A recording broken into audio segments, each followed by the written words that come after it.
हमारा देश विश्व के उन कुछ चुनिंदा देशों में से है जहां की जनता बेहद गरीब है, पर नेताजी लोग भयंकर अमीर हैं और उनके शौक बड़े रईसों वाले हैं। वैसे तो बिहार देश का गरीब और पिछड़ा राज्य है और इस समय बिहार में चुनाव चल रहे हैं, पर पटना के एयरपोर्ट पे नेताजी लोगों को रैली स्थल तक लेके जाने के लिए हेलीकॉप्टर्स की लाइन लगी हुई है। वो लाइन ऐसे लगी हुई है जैसे हमारे आपके मोहल्ले में ऑटो और ई रिक्शा वालों की लगी होती है।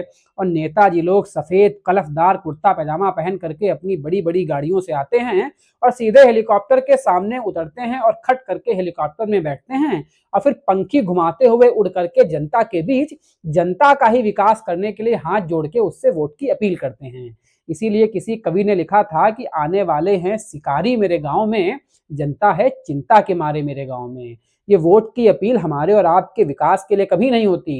ये वोट की अपील केवल इसलिए होती है कि आप उनको इतने वोट दे दीजिए कि अगले चुनाव में जब वो आए तो अभी तो उनके पास सिंगल इंजन वाला हेलीकॉप्टर है, अगली बार कम से कम डबल इंजन वाला हेलीकॉप्टर उनके पास हो जाए। इतना उनका विकास हम और आप अपने वोट से उनके लिए कर देते हैं। और हमें क्या बताया जाता है कि सारा विकास आपका हो रहा है, जनता को चांद पे मकान दिलाया जाएगा, पर पूरा विकास तो हेलीकॉप्टर पे घूम करके नेताजी लोग अपना ही कर रहे हैं।